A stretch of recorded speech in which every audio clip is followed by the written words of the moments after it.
Hi everybody, welcome back to my channel. Today I want to talk to you about the book The Stranger Inside by Jennifer Janes. Now, I first showed you guys this book in my August Amazon haul and mentioned that I had read it. I was disappointed, I'm not gonna lie. So I don't often read blurbs or read the backs of books to you guys, but in this case I kind of want to, or at least highlight some of the parts that stuck out to me and made me want to purchase the book. First is the overall catch phrase or catch sentence, the one that's supposed to grab you and at least get you to read the rest of the blurb.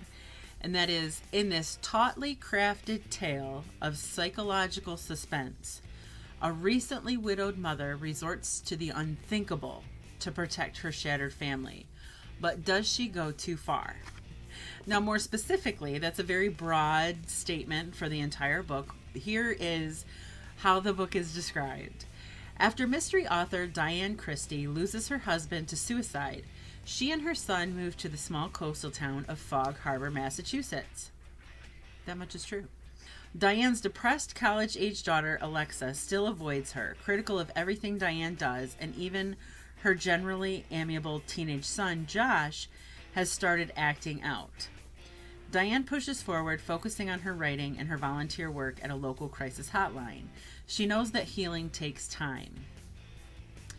But then a girl from Alexa's college is found strangled. Worse still, the murderer uses the crisis hotline to confess to Diane and claims she is the only one who can stop the killing. And just when the glow of new love from an attractive admirer begins to chase away some of the darkness, more girls turn up dead. And Diane races to solve a mystery she fears will hit terrifyingly close to home. I guess in a way that could represent the book until the last paragraph, where it talks about the murderer using the crisis hotline to confess and to claim that Diane is the only one that can stop him from killing, and the part about Diane racing to solve a mystery. I feel as though this is a book that misled me a little bit.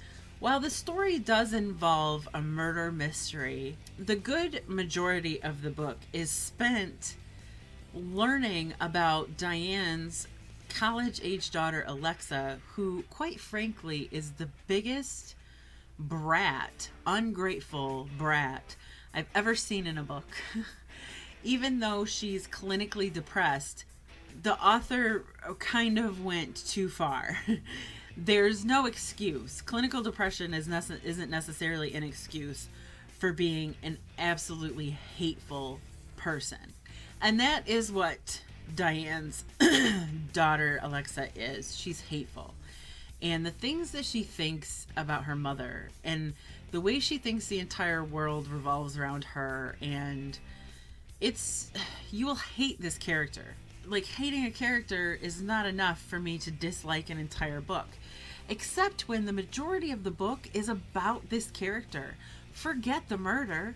Forget that, because we spend a lot of time in the head of this teenage daughter who ultimately isn't that important. Like, the character thinks the world revolves around her, and apparently the author thought the story revolved around her, when in reality the story is supposed to be very much about Diane. And while we do follow Diane throughout the book, I was so sick and tired of the chunks I had to deal with this bratty daughter. The other reason that I feel like I was intentionally misled is because Diane's relationship to the murder, like, she's a mystery writer, but she doesn't run out and searching for clues and try to piece together who the killer is. She sits around and worries about her daughter being on the college campus where these other women are being killed, but that's it. She's not trying to solve anything. She's not, quote, racing to solve a mystery. She's falling in love. You know, she's living in fear of something happening to her children, and she is carrying on a new relationship with a guy she meets in a supermarket, and she is trying to solve her daughter's maybe psychological problems, trying to fix her relationship with her daughter, but she's not doing anything where the murders are concerned. She's sitting around waiting for the next bad thing to happen and trying to get her daughter to not be such a brat. That's what the main character does throughout this book. Will you like the main character, Diane? Yeah, she's a little bit of a doormat where her children are concerned, but she's not had a great life. She's had some pretty rotten things happen to her. You have no trouble sympathizing with her because it's impossible not to, the way that her daughter treats her and such. And she gets 2 phone calls from a guy who kills several girls. It's just not how it sounded to me. It's just not what I thought the book was going to be, and it's not exciting. On top of that, I knew who the killer was on page 37. I'm not bragging about that because, quite frankly, I don't want to know who the killer is until the last page of the book. And I knew who the killer was on page 37 because the author purposefully telegraphs that information. She doesn't outright say so-and-so is the killer, but I mean, there's clues that are very telling on top of information that you get just by purchasing this book, even without reading it. This book does not get exciting until the last 50 pages.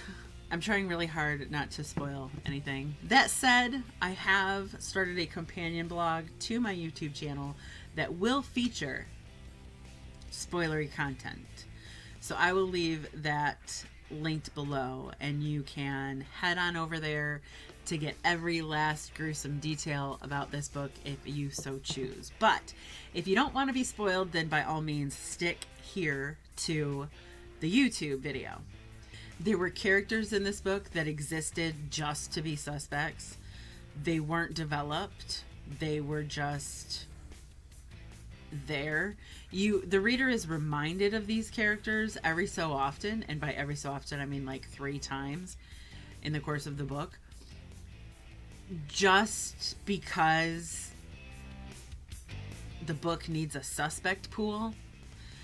But the book is just too much about the mother-daughter relationship.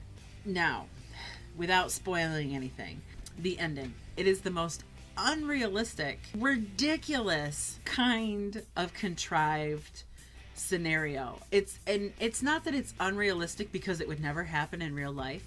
It's unrealistic because it requires the characters involved to become completely different people with completely different personalities overnight. And that just doesn't happen. Now, am I as mad about this book as I have been in the past on this channel about other books? No, I'm not. Because to be honest with you, I really don't care. It's more frustrating to me when a book is amazingly written, when it is riveting, when I really love one of the characters, and then the author screws the pooch with a bad decision. That is infuriating. That is something that I will carry on and rant about and get really pissed off about. In this case, the book is so lukewarm the entire time that I don't even care. It doesn't even inspire enough anger in me. I've never read this author before, and according to the inside, she does have other titles to her credit. 3 other titles to her credit. Something, Strangers series, whatever that's about. But I feel like this was really a B grade book. And that's nothing against Amazon. I think that Amazon makes really great publishing decisions sometimes. But in this case, I feel like this book, I don't feel like this book would have been published. I was telling my fiance about it in the car last night, and I had him cracking up when I was going through how ridiculous how ridiculous the conclusion is of this book, and also how ridiculous the daughter is, and how ridiculous it is that I knew who the killer was on page 37. He was cracking up. He was laughing so hard. So I really wish that I could just let all of that hang out here on YouTube, but I don't want to do that. So I do promise that the story is interesting. So that's all I have about The Stranger Inside by Jennifer Janes. If you've read this book, please leave your thoughts in the comment section down below. I'm dying to know if anyone else had the same trouble with it that I did. So if you've read it, or if you've heard things about it, let me know what those opinions are. I'd love to have a discussion with you about it. For now, thank you for watching, and I will see you all very soon.